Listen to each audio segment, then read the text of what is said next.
35,000 crime, juvenile crime, കുട്ടികളുടെ crime കേസുകൾ report ചെയ്ത ഇന്ത്യയിൽ വെറും 400 എണ്ണം മാത്രമാണ് കേരളത്തിൽ റിപ്പോർട്ട് ചെയ്തിട്ടുള്ളത് 2022. ഇത് നമ്മളെ അത്ഭുതപ്പെടുത്തുകയും വിശ്വസിക്കാൻ പ്രയാസപ്പെടുത്തുകയും ചെയ്യും. കാരണം അത്രമേൽ ശക്തമാണ് പൊതുബോധം. പൊതുബോധത്തിന് വസ്തുതയിൽ ബന്ധമില്ല എന്നുള്ളത് നമുക്കറിയാം. അത്രയേറെ കണ്ടന്റുകളുടെ ഒരു ലോകത്താണ് പുതിയ കുട്ടി ജീവിക്കുന്നത്. അത് മുതിർന്നവർക്ക് ഊഹിക്കാൻ പോലും ആവാത്തതാണ് ആ കണ്ടന്റുകൾ എന്ന് പറയുന്നത്. ഇൻഫർമേഷൻ്റെ ഫ്ലോ ആണ് നമ്മുടെ സോഷ്യൽ മീഡിയ, ഇൻ്റർനെറ്റിൽ മുഴുവനുള്ളത്. അതിൽ എല്ലാവിധ ചതിക്കുഴികളും അപകടകരമായ ഒരുപാട് പ്രവണതകളൊക്കെ ഉണ്ട്. അപ്പോൾ അതിൽ എവിടേക്കും പോകാവുന്നൊരു തരത്തിലാണ് അയാൾ വാതിലടച്ചിരിക്കുന്നത്. അപ്പോൾ അതിൽ എവിടേക്കായിരുന്നു പോകേണ്ടിയിരുന്നത്, എങ്ങനെയാണ് ഒരു ഇൻ്റർനെറ്റ് ഉപയോഗിക്കേണ്ടത്, എന്താണ് അതിൻ്റെ യൂസ്, എന്താണ് അതിൻ്റെ അബ്യൂസ് എന്ന് പറഞ്ഞു കൊടുക്കേണ്ടിയിരുന്ന ആരായിരുന്നു? അല്ലാതെ പറഞ്ഞു കൊടുക്കാൻ നമ്മൾ എത്ര ആൾക്ക് അറിയാം എന്നുള്ളതാണ് വിഷയം. അതിന് പകരം നമ്മൾ അവരെ ബ്ലെയിം ചെയ്യുന്നുണ്ട്. എന്താണ് കാര്യം? 7ാം ക്ലാസ്സിൽ പഠിക്കുന്ന കുട്ടികൾ അവരുടെ കണക്കധ്യാപകനെ കൊല്ലാൻ കൊട്ടേഷൻ കൊടുക്കുന്ന ഒരു വീഡിയോ ആണ് ആരോ ക്രിയേറ്റ് ചെയ്ത് വിടുന്ന എന്തോ തല്ലിപ്പൊളി സാധനമാണ്. പക്ഷേ ഇതൊക്കെ വ്യാപകമായി കുടുംബ ഗ്രൂപ്പുകളിലൊക്കെ സഞ്ചരിക്കുകയാണ്.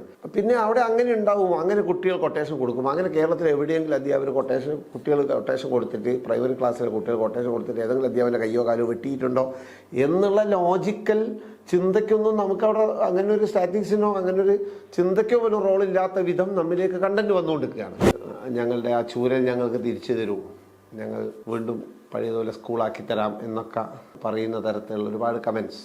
നമ്മൾ മനസ്സിലാക്കേണ്ടത് നമ്മുടെ ചില ഒറ്റമൂല്യ ആലോചനകളാണ് അതൊക്കെ എന്നുള്ളതാണ്. തല്ലിയാൽ നന്നാക്കാം, ഫോണ് പിടിച്ചു വെച്ചാൽ ഇനി അപകടങ്ങളൊന്നും ഉണ്ടാവില്ല, അതൊക്കെ ഇതിനേക്കാൾ വലിയ അപകടങ്ങളിലേക്കാണ് എത്തിക്കുക എന്നുള്ളതാണ് വസ്തു. ഉച്ചക്കത്തെ ലഞ്ച് ബ്രേക്കിന് തമ്മിൽ തല്ലുകൂടിയ പിള്ളേരും വൈകുന്നേരം ഫുട്ബോൾ ഗ്രൗണ്ടിൽ ഒന്നിച്ച് ഭയങ്കര രസകരമായിട്ട് കളിച്ച് പിരിഞ്ഞു പോകുന്ന അവസ്ഥ ഉണ്ടായിരുന്നു. നിങ്ങളൊക്കെ കളിച്ചിരുന്ന കളിക്കളങ്ങൾ എങ്ങനെ നഷ്ടപ്പെട്ടു പോയി, ഞങ്ങൾക്കില്ലാതെ പോയി, ഞങ്ങൾക്ക് നിങ്ങൾ എന്തുകൊണ്ടാണ് ടർഫുകൾ മാത്രം ബാക്കി വെച്ചത്, ടർഫിൽ കളിക്കണമെങ്കിൽ ഞങ്ങൾ പണമുള്ളവർക്കല്ലേ നടക്കുന്നത്? ഇത് ഭയങ്കരമായ ചോദ്യമാണ്. ഞങ്ങളെ ഒരു തരത്തിൽ ഓൺ ചെയ്യാത്ത ഒരു സമൂഹമാണ് ആ കുട്ടികൾക്കും. ഇവരെയൊന്നും ഒരു കാര്യത്തിനും കൂടെ നിർത്താൻ പറ്റില്ല എന്ന് ഇവിടുത്തെ മുതിർന്ന ആളുകൾക്കും അല്ലെങ്കിൽ മുൻതലമുറയിൽപ്പെട്ടവരും അത്തരത്തിലൊരു പെർസ്പെക്റ്റീവ് ഡെവലപ്പ് ചെയ്ത് കഴിഞ്ഞാൽ അവർ തമ്മിലുള്ള ഗ്യാപ്പ് അല്ലെങ്കിൽ ഇപ്പോഴുള്ള ചെറിയ ഒരു വിടവാണ് ഉണ്ടായിട്ടുണ്ടെങ്കിൽ അത് വലിയ വിടവായി തീരുകയും കേരളത്തിലെ 2 വിഭാഗം മനുഷ്യരായി അവർ വേർതിരിഞ്ഞു പോവുകയും അപകടകരമായ ചില പരിണതികളിലേക്ക് അത് എത്തുകയും ചെയ്യും. അതുകൊണ്ട് നമുക്കിനി ചെയ്യേണ്ടത് എന്തെങ്കിലും പ്രശ്നങ്ങൾ ഈ 2 തലമുറകളുടെ തമ്മിൽ ആശയത്തിൽ, ഭാഷയിൽ, പലതരത്തിലുള്ള ചിന്തയിൽ, മൂല്യബോധത്തിൽ ഒക്കെ ഈ 2 തലമുറകൾ തമ്മിൽ സംഭവിക്കുന്ന ഈ അകൽച്ചയെ എങ്ങനെ കുറച്ചു കൊണ്ടുവരാം എന്നുള്ള വളരെ വൈസായിട്ടുള്ള ആലോചനയാണ് നാം നടത്തേണ്ടത് എന്നുള്ളതാണ് ആ കുട്ടി പറഞ്ഞു വെച്ചത്. അപകടകരമായൊരു പ്രവണത സംഭവിച്ചുകൊണ്ടിരിക്കുന്നില്ലേ പുതിയ തലമുറയിൽ എന്ന് ചോദിക്കുമ്പോൾ അസീൽ പറയുന്നത് ഉണ്ടാവാം, പക്ഷെ അതിനുള്ള പരിഹാരമല്ല നിങ്ങളിപ്പോൾ ചെയ്തുകൊണ്ടിരിക്കുന്നത് എന്നാണ്. നമുക്ക് കുറച്ചുകൂടി വിശാലമായി ഈ കാര്യത്തെ നോക്കിക്കാണാനുള്ള ഒരു മനസ്സ് തുറക്കൽ എന്തായാലും കേരളത്തിൻ്റെ പൊതുബോധത്തിനുണ്ടായേ പറ്റൂ. ഈ അടഞ്ഞ പൊതുബോധം വലിയ അപകടം ഉണ്ടാകും.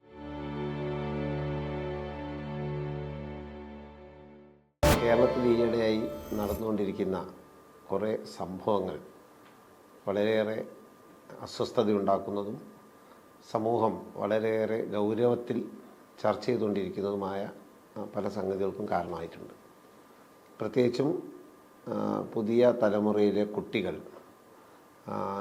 പല രീതിയിലുള്ള അപകടങ്ങളിലേക്ക് പോയിക്കൊണ്ടിരിക്കുന്നതെന്നും അവരുടെ വഴികൾ നമ്മളൊന്നും പ്രതീക്ഷിച്ചതുപോലെയല്ല എന്നും ലഹരിയുടെയും മറ്റും പിടിയിൽ പുതിയ തലമുറ വല്ലാതെ അകപ്പെട്ടു പോവുകയാണെന്നും എന്തും ചെയ്യാനുള്ള ഒരു മാനസികാവസ്ഥയിലേക്ക്, യാതൊരു തരത്തിലുമുള്ള ഒരു ആത്മനിയന്ത്രണവും ഇല്ലാതെ വളരെ വൈകാരിക ആവേശത്തോടു കൂടി എന്തും ചെയ്തു കളയാവുന്ന ഒരു തരത്തിലേക്ക് നമ്മുടെ കുട്ടികൾ മാറിക്കഴിഞ്ഞു എന്നുള്ള ആധി, കുറ്റപ്പെടുത്തൽ, ഒരർത്ഥത്തിൽ പറഞ്ഞാൽ വലിയ രീതിയിൽ സമൂഹം വരെ ഭയപ്പെടുന്ന തരത്തിലേക്ക് തന്നെ കാര്യങ്ങൾ മാറിക്കൊണ്ടിരിക്കുകയാണ്.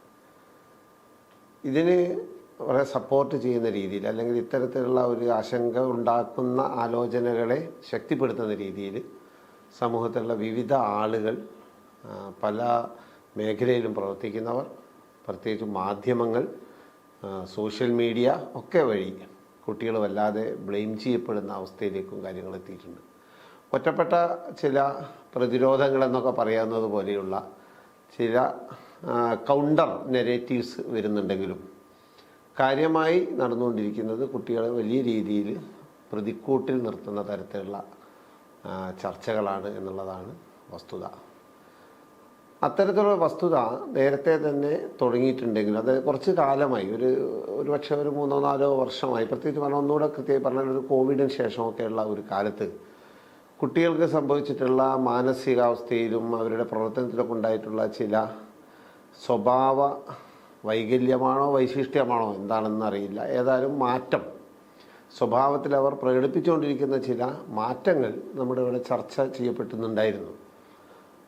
അപ്പോഴും ഈ പറയുന്ന തരത്തിൽ കുട്ടികളെ വല്ലാതെ അങ്ങ് കുറ്റപ്പെടുത്തുന്ന തരത്തിലുള്ള നെഗറ്റീവുകൾ ഉണ്ടാകുന്ന ഒരു സാഹചര്യം അത്ര നല്ലതല്ല എന്ന് പലരും ചൂണ്ടിക്കാണിച്ചിരുന്നു. പ്രത്യേകിച്ചും രക്ഷിതാക്കളുടെ ഭാഗത്തു നിന്ന്, അധ്യാപകരുടെ ഭാഗത്തു നിന്നൊക്കെയാണ് കുട്ടികളൊന്നും അനുസരിക്കുന്നില്ല, ഒട്ടുമേ അച്ചടക്കമില്ല, അവരെ കൺട്രോൾ ചെയ്യാൻ ആർക്കും സാധിക്കുന്നില്ല എന്നൊക്കെ തുടങ്ങിയിട്ടുള്ള എക്കാലവുമുള്ള പരാതികളാണ് മുതിർന്ന തലമുറയ്ക്ക് പുതിയ തലമുറയിലെ കുട്ടികളെ കുറിച്ച്.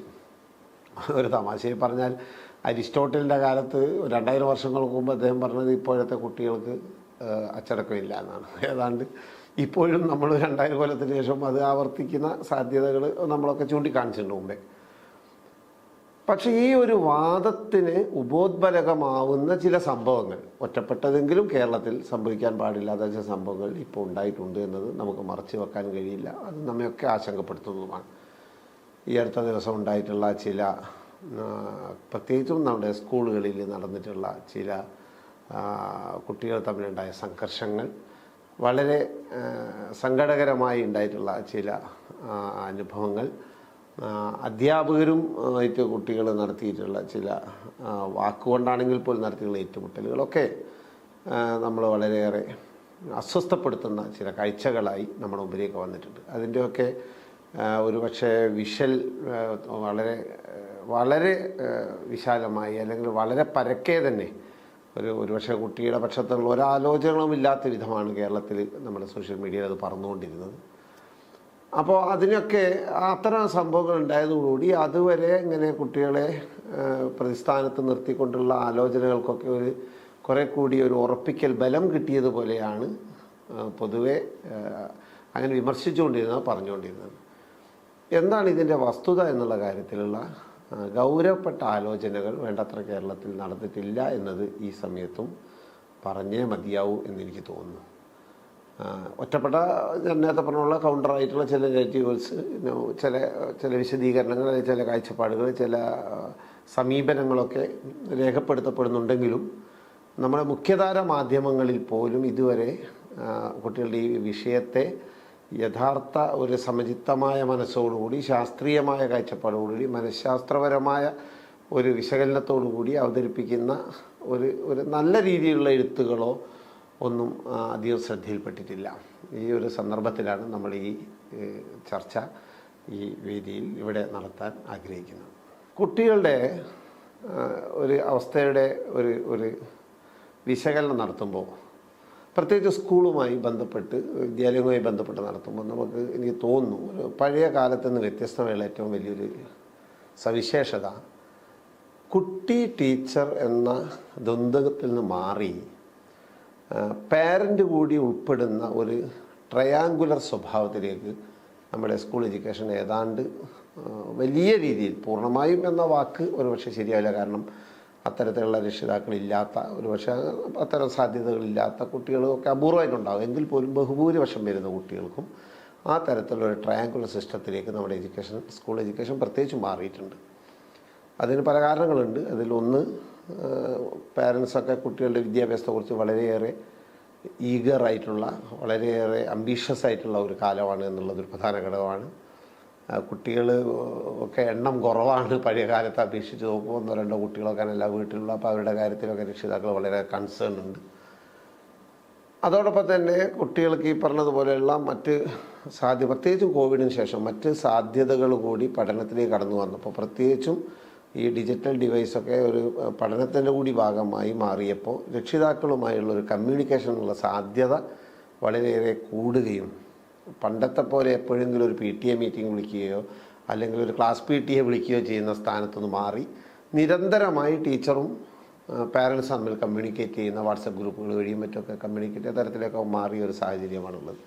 ഇങ്ങനെ ഒരു ട്രയാങ്കുലർ സിസ്റ്റത്തിൽ ആണ് നമ്മുടെ വിദ്യാഭ്യാസം മുന്നോട്ട് പോയിക്കൊണ്ടിരിക്കുന്നത് നമുക്കറിയാം. ഏതാണ്ട് നല്ല രീതിയിൽ മാറ്റം ഉണ്ടായിട്ടുണ്ട്. അതിൻ്റെ ഒരുപാട് ഗുണങ്ങളും നമ്മുടെ വിദ്യാഭ്യാസ മേഖലയിൽ ഉണ്ടായിട്ടുണ്ട് എന്നുള്ളതാണ് യഥാർത്ഥ വസ്തുത. ഈ ഗുണത്തെ അല്ലെങ്കിൽ ഉണ്ടായിട്ടുള്ള ഈ വളർച്ചയെ പലപ്പോഴും കാണാതിരിക്കുകയോ മനഃപൂർവ്വം തന്നെ അവഗണിക്കുകയോ ചെയ്തുകൊണ്ടാണ് ആശാസ്യമല്ലാത്ത വളരെ ചെറിയ ചില പ്രവണതകളെ ഭീകരമായ സംഭവങ്ങളെപ്പോലെ നമ്മുടെ നാട്ടിൽ ചർച്ച ചെയ്യുന്നത് എന്നുള്ള ഒരു കാര്യം മറ്റ് എല്ലാ വിഷമവും വൈകാരികതയും നിലനിർത്തിക്കൊണ്ട് തന്നെ ഞാൻ അതിനെ ഈയിടെ ഉണ്ടായ ദാരുണമായ ചില സംഭവങ്ങളെയൊക്കെ നിസ്സാരവൽക്കരിക്കുകയോ അല്ലെങ്കിൽ അത്തരം ഏതെങ്കിലും ക്രൈമിൽ കമ്മിറ്റ് ചെയ്ത ക്രൈം എന്നാണോ വിളിക്കേണ്ടതെന്ന് അറിയില്ല, അത്തരത്തിലുള്ള ചില സംഭവങ്ങളിൽ കമ്മിറ്റ് ചെയ്തു പോയ കുട്ടികളെ ന്യായീകരിക്കുകയൊന്നുമല്ല ചെയ്യുന്നത്. അതൊക്കെ അതിൻ്റേതായ രീതിയിൽ തന്നെ പരിഗണിക്കേണ്ടതും അതിൻ്റെ രീതിയിൽ തന്നെ നടപടികൾ സ്വീകരിക്കേണ്ടതും നമുക്ക് കറക്റ്റീവ് മെഷേഴ്സ് സ്വീകരിക്കേണ്ടതൊക്കെ തന്നെയാണ്. പക്ഷേ ആ സംഭവങ്ങൾ കേരളത്തിലെ പോലുള്ള ഒരു വളരെ വിശാലമായ വിദ്യാഭ്യാസം നിലനിൽക്കുന്ന, വളരെ ജനകീയമായ വിദ്യാഭ്യാസം നിലനിൽക്കുന്ന 10-40 ലക്ഷം കുട്ടികൾ സ്കൂളിൽ പഠിക്കുന്ന 15,000-ഓളം സ്കൂളുകൾ നിലനിൽക്കുന്ന ഒരു സംസ്ഥാനത്ത് എല്ലാ വിധത്തിൽ വരുന്ന കുട്ടികളെ, അത് വളരെ പ്രധാനമാണ്. നമ്മുടെ എൻറോൾമെൻറ്റും റിട്ടൻഷനൊക്കെ അത്രയേറെ വർദ്ധിപ്പിക്കാൻ സാധിച്ചതുകൊണ്ട് തന്നെ നമുക്കറിയാം ഒരു കുട്ടി പോലും സ്കൂളിൽ നിന്ന് പുറത്തില്ല. എല്ലാവരും സ്കൂളിലെത്തുകയും സ്കൂളിൽ 10ാം ക്ലാസ് വരെ 12ാം ക്ലാസ് വരെ പഠിക്കുകയോ ചെയ്യുന്ന ഒരു ജനകീയ വിദ്യാഭ്യാസത്തിൻ്റെ, വലിയ ജനാധിപത്യ വിദ്യാഭ്യാസത്തിൻ്റെ ഒരു പ്രദേശത്ത്, സ്ഥലത്ത് ആ ഒരു ബിഗർ അല്ലെങ്കിൽ ലാർജസ്റ്റ് വൈഡ് ക്യാൻവാസിൽ നോക്കുകയാണെങ്കിൽ ഉണ്ടായിട്ടുള്ള സംഭവങ്ങൾ സത്യത്തിൽ വളരെ തുച്ഛമോ അല്ലെങ്കിൽ വളരെ നെഗ്ലിജിബിളോ ആയ എണ്ണമാണ് എന്ന് നമുക്ക് എത്താൻ സാധിക്കും. പക്ഷേ നിർഭാഗ്യവശാൽ നമ്മൾ അത്തരത്തിലുള്ള ഒരു സ്റ്റാറ്റിസ്റ്റിക്സിലേക്കോ ഒരു വസ്തുതാ വിലയിരുത്തലുകളിലേക്കോ ഒന്നും പോകാതെ ഉണ്ടാകുന്ന സംഭവങ്ങളിലെ എന്തെങ്കിലും അപകടകരമായ പ്രവണതകളുണ്ടെങ്കിൽ അതിനെ വല്ലാതെ ഹൈലൈറ്റ് ചെയ്യുകയും മറ്റെല്ലാത്തിനെയും ഒരുപക്ഷെ വേണ്ടത്ര പറയാതെ മാറ്റി വെച്ചുകൊണ്ട് എന്തെല്ലാമോ അപകടകരമായ രീതിയിൽ കേരളത്തിലെ സ്കൂളിനും കേരള സംസ്ഥാനത്തിനും ഭാവി തലമുറയ്ക്ക് സംഭവിക്കുന്നു എന്നുള്ള രീതിയിൽ അപകടകരമായ രീതിയിൽ അതിനെ ഉൾക്കൊള്ളുകയും പ്രചരിപ്പിക്കുകയും ചെയ്യുന്നു എന്ന് എനിക്ക് തോന്നുന്നു. ഇത് ആരെങ്കിലുമൊക്കെ കുറച്ച് ഇത്തരം കാര്യങ്ങൾ കൂടി പറഞ്ഞിട്ടില്ലെങ്കിൽ ചില പോസിറ്റീവായി നടക്കേണ്ട ചില ചർച്ചകൾ നടക്കാതെ പോകും എന്നുള്ള ഒരു ചിന്തയും കൂടി ഞാനിവിടെ പങ്കുവെക്കുകയാണ്. അതുകൊണ്ട് ഇത്തരം കാര്യങ്ങളുടെ ഒരു ചർച്ച കൂടി നടക്കേണ്ടതുണ്ട്. അസീൽ എന്ന ഒരു കുട്ടി കഴിഞ്ഞ TV ചാനൽ ചർച്ചയിലൊക്കെ ആൽഫ തലമുറയുടെ പ്രതിനിധി എന്നാണ് അയാളുടെ ടാഗ്ലൈൻ എഴുതി കാണിച്ചത് കേരളത്തിലെ പ്രമുഖ ചാനൽ. അപ്പോൾ പിന്നീട് അസീലിൻ്റെ തന്നെ മറ്റ് വിശദമായ വീഡിയോ ഞാൻ കാണുകയുണ്ടായി.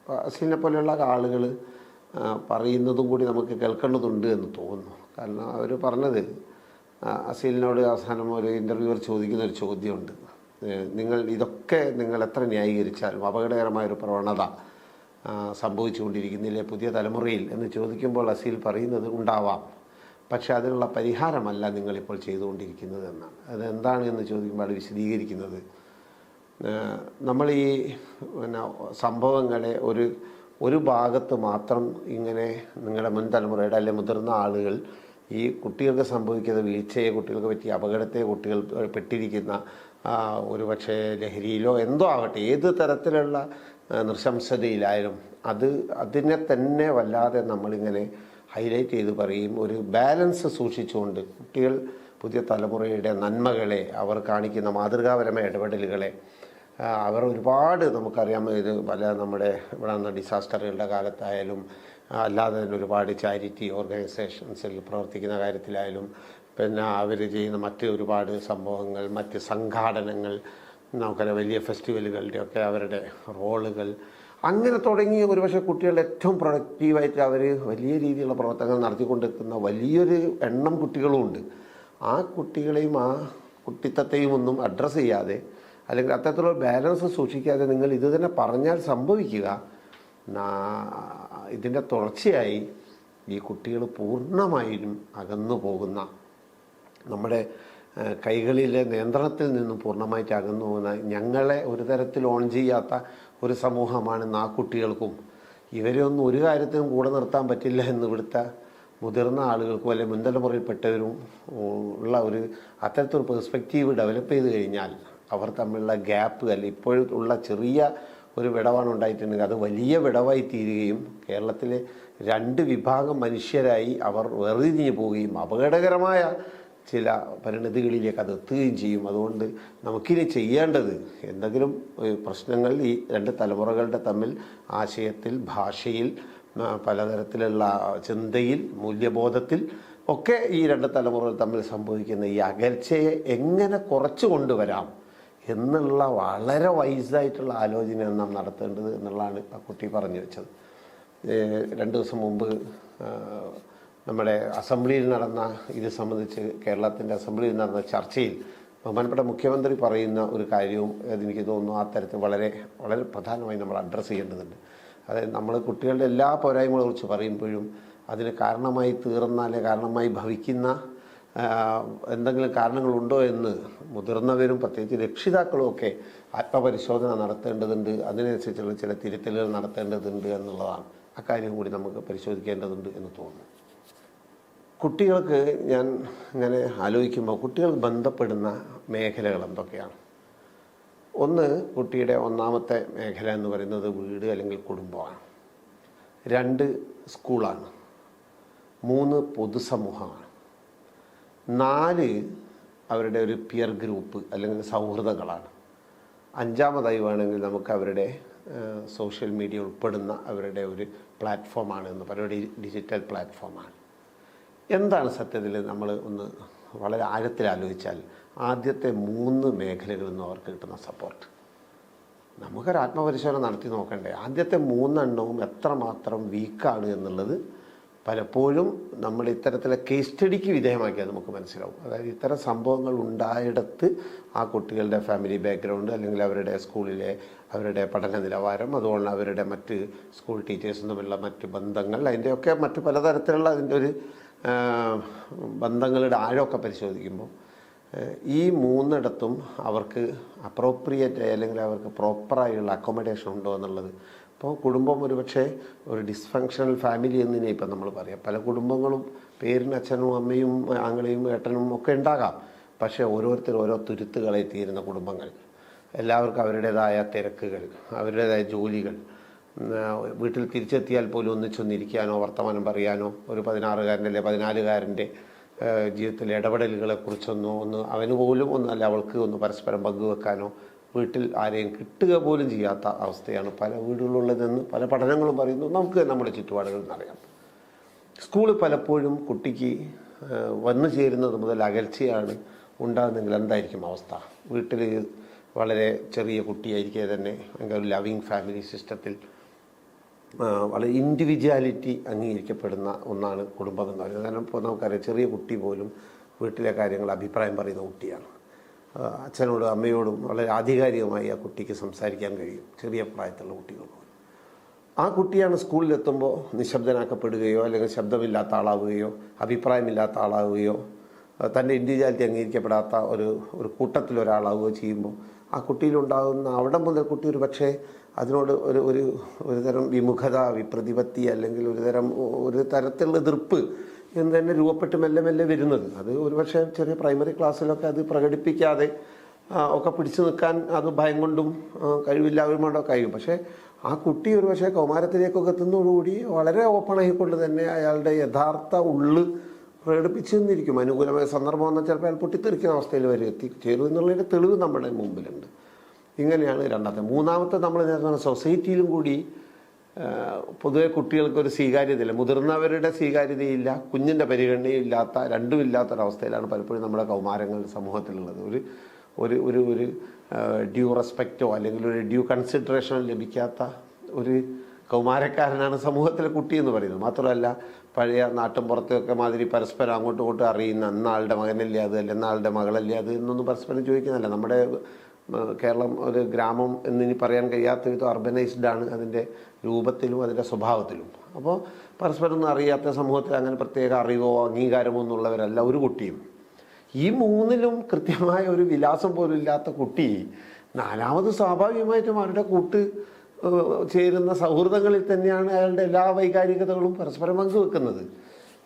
സുഹൃത്തുക്കളോട് എന്തും തുറന്നു പറയാവുന്ന, സുഹൃത്തുക്കളുമായി എന്തും കാട്ടിക്കൂട്ടാവുന്ന, ഒരുപക്ഷെ ഒരു 10 ആളുടെ ഒരു സൗഹൃദ കമ്പനിയിൽ ഒരാളുടെ താല്പര്യത്തിന് വേണ്ടി 9 ആൾ പേരും ഒരുപക്ഷെ ഇഷ്ടമില്ലാത്ത ഒന്നിൽ കമ്മിറ്റ് ചെയ്തെന്ന് വരും. കാരണം അവർക്ക് സുഹൃത്ത് അത്രയും വലുതാണ്. അയാളുടെ ആവശ്യത്തിന് അത്രയും അവർ വില കൽപ്പിക്കും. ഒരുപക്ഷെ വീട്ടിലെ അച്ഛനമ്മയുടെ ആവശ്യത്തേക്കാൾ, സ്കൂളിൻ്റെ ക്ലാസ്സിൻ്റെ അധ്യാപകരുടെ ആവശ്യത്തേക്കാൾ ആ കുട്ടി വിലമതിക്കുന്ന സുഹൃത്തിൻ്റെ ആവശ്യത്തിനാണ്. ഇതിൻ്റെ ഒരു സംഭവം ഇപ്പം എനിക്ക് തോന്നുന്നു, ഈ പിയർ പ്രഷർ എന്ന് പറയുന്ന ഒരു സാധനം ഇപ്പം ഈ അടുത്തുണ്ടായ പല കേസുകളിലും പറയുന്ന ആ കുട്ടി അത്തരത്തിലുള്ള ഒരു കുട്ടിയായിരുന്നില്ല എന്നൊക്കെ പറയുമ്പോഴും അവരിങ്ങനെ ചെയ്തല്ലോ എന്നൊക്കെ പറയുമ്പോൾ നമുക്ക് ആലോചിക്കേണ്ടത് ആരുടെ താല്പര്യമായിരുന്നതിനുള്ള പ്രവർത്തിച്ചെന്ന് പോലും നമുക്ക് അവ്യക്തമാണ് എന്നുള്ളതാണ്. 5ാമത്തെ വിഷയമാണ് നേരത്തെ പറഞ്ഞ സോഷ്യൽ മീഡിയ അല്ലെങ്കിൽ മറ്റേതെന്താ തരത്തിലുള്ള പ്ലാറ്റ്ഫോംസ്. അവിടെയാണ് ആ കുട്ടി ഏറ്റവും വീട്ടിലെത്തുന്നു, കുട്ടിയുടെ മുറിയിലേക്ക് പോകുന്നു. അവിടെ അയാൾ ലോകത്തോട് മുഴുവൻ കമ്മ്യൂണിക്കേറ്റ് ചെയ്യുന്ന ഇതിലൂടെയാണ്. അതായത് ലോകത്തുള്ള പല രാജ്യങ്ങളിൽ നിന്ന് ഇപ്പോൾ നമുക്ക് തന്നെ അഭിമാനപൂർവ്വം പലരും പറഞ്ഞ് ഇപ്പം മറിച്ചേക്കാൻ തുടങ്ങും. പക്ഷേ ഞാൻ എൻ്റെ കുട്ടി കൊറിയൻ സീരീസ് കാണുന്നു സന്തോഷത്തോട് പറയുന്ന എത്ര പാരൻസിന് എനിക്കറിയാം. എൻ്റെ കുട്ടി ജാപ്പാനീസ് ഭാഷ അറിയാമെന്നറിയാം. പക്ഷേ ജാപ്പാനീസും കൊറിയനും സീരീസാണ് ആ കുട്ടി കാണുന്നത്. അതിലുള്ള കണ്ടൻറ്റ് എന്താണെന്ന് എത്ര മുതിർന്നവർക്കറിയാം. ഞാൻ ആ ഒരു പർട്ടിക്കുലർ കാര്യം പറഞ്ഞല്ല, അതിലെനിക്കറിയില്ല. അതിൻ്റെ സീരീസിലെ കണ്ടൻറ്റ് മാത്രമല്ല ഞാൻ പറഞ്ഞത്. ലോകത്തുള്ള എവിടേക്കും അയാൾക്ക് ഓപ്പണാണ്. എന്നാൽ അത്രയേറെ കണ്ടൻറ്റുകളുടെ ഒരു ലോകത്താണ് പുതിയ കുട്ടി ജീവിക്കുന്നത്. അത് മുതിർന്നവർക്ക് ഊഹിക്കാൻ പോലും ആവാത്തതാണ് ആ കണ്ടൻറ്റുകൾ എന്ന് പറയുന്നത്. ഇൻഫർമേഷൻ്റെ ഫ്ലോ ആണ് നമ്മുടെ സോഷ്യൽ മീഡിയ അല്ലെങ്കിൽ നമ്മുടെ ഇൻ്റർനെറ്റിൽ മുഴുവനുള്ളത്. അതിൽ എല്ലാവിധ ചതിക്കുഴികളും അപകടകരമായ ഒരുപാട് പ്രവണതകളൊക്കെ ഉണ്ട്. അപ്പോൾ അതിൽ എവിടേക്കും പോകാവുന്നൊരു തരത്തിലാണ് അയാൾ വാതിലടച്ചിരിക്കുന്നത്. അപ്പോൾ അതിൽ എവിടേക്കായിരുന്നു പോകേണ്ടിയിരുന്നത്, എങ്ങനെയാണ് ഒരു ഇൻ്റർനെറ്റ് ഉപയോഗിക്കേണ്ടത്, എന്താണ് അതിൻ്റെ യൂസ്, എന്താണ് അതിൻ്റെ അബ്യൂസ് എന്ന് പറഞ്ഞു കൊടുക്കേണ്ടിയിരുന്ന ആരായിരുന്നു? അല്ലാതെ പറഞ്ഞു കൊടുക്കാൻ നമ്മൾ എത്ര ആൾക്ക് അറിയാം എന്നുള്ളതാണ് വിഷയം. അതിന് പകരം നമ്മളവരെ ബ്ലെയിം ചെയ്യുന്നുണ്ട്. എന്താണ് കാര്യം? വളരെ സങ്കീർണമായൊരു വിഷയത്തിലേക്കാണ് നമ്മളിപ്പോൾ എത്തിപ്പെട്ടിരിക്കുന്നത്. കാരണം മുൻ തലമുറയ്ക്ക് അറിയാത്തതും പരിചയമില്ലാത്തതുമായ ഒരു സമാന്തരമെന്നോ അധോ എന്നോ വിളിക്കാവുന്ന ഒരു വലിയ ലോകം വേറെ കുട്ടിയുടേതായിട്ടുണ്ട്. അവിടെ എങ്ങനെയാണ് ബിഹേവ് ചെയ്യേണ്ടതെന്നും അവിടെ എങ്ങനെയാണ് ഡിസിപ്ലിൻഡ് ആവേണ്ടതെന്നും അതിനെങ്ങനെയാണ് കൺസീവ് ചെയ്യേണ്ടതെന്നും അതിനെങ്ങനെയാണ് കൺട്രോൾ ചെയ്യേണ്ടതെന്നും അതിനെങ്ങനെയാണ് യൂസ്ഫുള്ളായിട്ട് കൊണ്ടുപോകേണ്ടതെന്നും ഒക്കെ അയാൾക്ക് കൊടുക്കേണ്ട ട്രെയിനിങ് എവിടെ നിന്നാണ് കിട്ടുക? സ്കൂളിൽ നിന്ന്. പല പാരൻസിനും അറിയില്ല എന്ന് നമുക്കറിയാം. അപ്പോൾ സ്കൂളാണ് നൽകേണ്ടത്. പാരൻസിൻ്റെ ഏത് അഭാവം ഉണ്ടെങ്കിൽ സബ്സ്റ്റിറ്റ്യൂട്ട് ചെയ്യേണ്ട സ്ഥാപനമാണ് വിദ്യാലയം. പക്ഷേ എത്ര വിദ്യാലയത്തെ ആൾക്കത്തുള്ള സപ്പോർട്ട് കിട്ടും? അതിന് വിദ്യാലയത്തിനകത്ത് സംസാരിക്കുമ്പോൾ അവിടെ ഒരുപാട് പരിമിതികളുണ്ടാവും. ടീച്ചർ പറയും വലിയ സിലബസിൻ്റെ ഭാരം, പരീക്ഷ നടത്തിപ്പ്, പിന്നെ അങ്ങനെ തുടങ്ങി അവർക്ക് നിത്യേനയുള്ള ഒരുപാട് ഭാരങ്ങൾക്കിടയിൽ എങ്ങനെയാണ് ഓരോ കുട്ടിയെയും ഞങ്ങൾക്ക് ഇങ്ങനെ അയാളുടെ പ്രശ്നങ്ങൾ നേരിടാൻ പറ്റുക ചോദിക്കും. ഞാൻ അതും അംഗീകരിക്കുന്നു. പക്ഷെ കുട്ടി ഈ പ്രതിസന്ധിക്കിടയിൽ എന്ത് ചെയ്യും? അയാളെ ആരാണ് ഇത് പഠിപ്പിച്ചു കൊടുക്കുക? അപ്പോൾ അങ്ങനെയുള്ള ഒരവസ്ഥയിലാണ് ഇവർ ഇത്തരത്തിലുള്ള സാധനങ്ങളിൽ വന്നു പെടുന്നത്. അവിടെയാണ് നേരത്തെ പറഞ്ഞതുപോലുള്ള മറ്റ് ചിലപ്പം ലഹരികൾ, അത് പലതരത്തിലാവാം. ഒരു പക്ഷേ നമ്മൾ പറഞ്ഞു കേൾക്കുമ്പോൾ സിന്തറ്റിക് ലഹരികളൊക്കെ പോലെ നേരെ യൂസ് ചെയ്യുന്ന ആവാം. അതല്ലെങ്കിൽ വേറെ തരത്തിലുള്ള കാഴ്ചകളിലെ ലഹരികളിലാവാം, ഗെയിമുകളുടെ ലഹരിയിലാവാം. ഇപ്പോൾ ഏറ്റവും പ്രധാനമായിട്ട് പറയുന്നതാണ് വീഡിയോ ഗെയിമൊക്കെ. വീഡിയോ ഗെയിമിലൊക്കെ ഉള്ളൊരു പ്രശ്നം നമുക്ക് മനസ്സിലാക്കിയിടത്തോളം ലക്ഷ്യമാണ് പ്രധാനം. ഒരു വീഡിയോ ഗെയിമിൽ കമ്മിറ്റ് ചെയ്യുന്ന കുട്ടി ഒരുപക്ഷെ 500 ആളുകളെ കൊന്നു മുന്നേറി ടാർഗറ്റ് അച്ചീവ് ചെയ്യുന്നതാണ് അയാളുടെ ഗെയിം. അതിൽ ഒറ്റയ്ക്കിരുന്ന് ചെയ്യുമ്പോൾ അയാൾക്ക് ഒരു ബ്ലഡ് ഷെഡഡ് ആയിട്ടുള്ള ഒരു ഗെയിം അയാൾ പരിശീലിച്ചുകൊണ്ടിരിക്കുകയാണ്. അയാൾക്കൊരു വിഷയമേ അല്ല. കാരണം അത് അങ്ങനെയുള്ളൊരു ഗെയിമിൽ അയാൾ എത്താൻ പാടുണ്ടായിരുന്നില്ല. അല്ലെങ്കിൽ അത്തരം ഗെയിമുകൾ ആ പ്രായത്തിൽ അയാൾക്ക് സെൻസർ ചെയ്ത് കിട്ടേണ്ടിയിരുന്നു. അത് ഒക്കെ പോട്ടെ, നമുക്ക് ഡിജിറ്റൽ വെൽബീയിങ് എന്ന് പറയുന്നത് എന്താണെന്ന് പോലും നമ്മൾ മുൻ തലമുറയ്ക്കോ ഞാൻ ഉൾപ്പെടുന്ന നമ്മുടെ ജനറേഷനോ നമ്മുടെ സംവിധാനങ്ങൾക്കോ ഇല്ല. പിന്നെന്ത് ചെയ്യും കുട്ടി? അപ്പോൾ ആ തരത്തിലുള്ള വലിയ ഒരു പ്രതിസന്ധിയിലേക്കാണ് നമ്മൾ എത്തിപ്പെട്ടിരിക്കുന്നത് എന്നുള്ള വളരെ റിയാലിറ്റി ഉൾക്കൊള്ളുക എന്നുള്ളതാണ് ഇതിൽ ചെയ്യാൻ പറ്റുന്നതെന്ന് എനിക്ക് തോന്നുന്നു. മറ്റൊരു കാര്യം, ഒരുപാട് സോഷ്യൽ മീഡിയ ഗ്രൂപ്പുകളൊക്കെ, പ്രത്യേകിച്ച് അധ്യാപകരുടെ ഗ്രൂപ്പുകളിലൊക്കെ ഞങ്ങളുടെ ആ ചൂരൽ ഞങ്ങൾക്ക് തിരിച്ചു തരൂ, ഞങ്ങൾ വീണ്ടും പഴയതുപോലെ സ്കൂളാക്കി തരാം എന്നൊക്കെ പറയുന്ന തരത്തിലുള്ള ഒരുപാട് കമൻറ്റ്സ്, അല്ലെങ്കിൽ അത് അധ്യാപകർ മാത്രമല്ല മുതിർന്ന രക്ഷിതാക്കളൊക്കെ പറയുന്നുണ്ട്. അത് അധ്യാപകർ അങ്ങനെ ഉപേക്ഷിച്ച് കളഞ്ഞുകൊണ്ടാണ്. അധ്യാപകർ ഉപേക്ഷിച്ചു എന്ന് മാത്രമല്ല, പലതരത്തിലുള്ള നിയമങ്ങളിലൊക്കെ അതിന് ഇപ്പോൾ വടിയെടുക്കാനോ അല്ലാണ്ടൊന്നും പാടില്ല നമുക്കറിയാം. അതുകൊണ്ട് തന്നെ ബാലാവകാശ നിയമത്തെയും മനുഷ്യാവകാശത്തെയും ഒക്കെ തള്ളിപ്പറയുന്ന റൈറ്റ് എഡ്യൂക്കേഷനൊക്കെ അപകടകരമായ രീതിയിൽ അത്ര ഇടപെടൽ ഉണ്ടായതാണ് ഇതിൻ്റെയൊക്കെ കാരണമെന്നൊക്കെ പറയുന്ന മെസ്സേജുകളൊക്കെ കാണുന്നുണ്ട്. നമ്മൾ മനസ്സിലാക്കേണ്ടത് നമ്മുടെ ചില ഒറ്റമൂലി ആലോചനകളാണ് അതൊക്കെ എന്നുള്ളതാണ്. തല്ലിയാൽ നന്നാക്കാം, അല്ലെങ്കിൽ ഫോൺ പിടിച്ചു വെച്ചാൽ ഇനി അപകടങ്ങളൊന്നും ഉണ്ടാവില്ല, അതൊക്കെ ഇതിനേക്കാൾ വലിയ അപകടങ്ങളിലേക്കാണ് എത്തിക്കുക എന്നുള്ളതാണ് വസ്തുത. അത് അങ്ങനെയുള്ള ആലോചനകൾക്കൊക്കെ ഒരുപാട് കാലത്തെ ആലോചനകൾക്ക് ശേഷമാണ് അത്തരത്തിലുള്ള ചിന്തകൾ നമ്മൾ തിരിച്ച് നടന്നിട്ടുള്ളത്.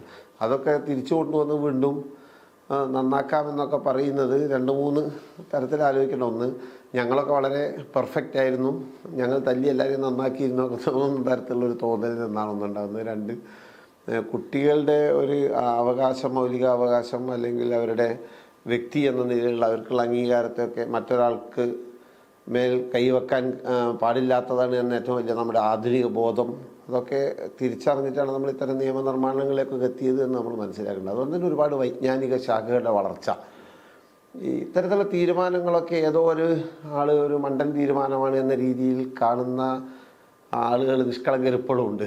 സത്യത്തിൽ ഒട്ടേറെ വളർച്ച നമ്മുടെ പല ശാസ്ത്ര വിഷയങ്ങളിൽ ഉണ്ടായിട്ടുണ്ട്. അപ്പോൾ അതിലേറ്റവും പ്രധാനപ്പെട്ടാണ് നമ്മുടെ മനഃശാസ്ത്രത്തിൻ്റെ ഒക്കെ വളർച്ച എന്ന് പറയുന്നത്. ഇപ്പം മനഃശാസ്ത്രമൊക്കെ വളർന്ന് അതിലൊക്കെ പല കണ്ടെത്തലുകളിലൂടെയാണ്, നമ്മൾ ശിക്ഷകളിലൂടെയല്ല, അതിലപ്പുറത്തുള്ള മറ്റു പലതരത്തിലുള്ള വൈകാരികമായ അടുപ്പത്തിലൂടെ, സ്നേഹത്തിലൂടെ, ചേർത്ത് നിർത്തലിലൂടെ, അങ്ങനെയൊക്കെയാണ് നമ്മളൊരു ഊഷ്മളമായ ബന്ധം അല്ലെങ്കിൽ കുട്ടികളുടെ തരത്തിലുള്ള വൈകാരികമായ നന്മകൾ രൂപപ്പെടുത്തിയെടുക്കേണ്ടതെന്നൊക്കെ നമ്മൾ എത്തിയിട്ടുള്ളത്.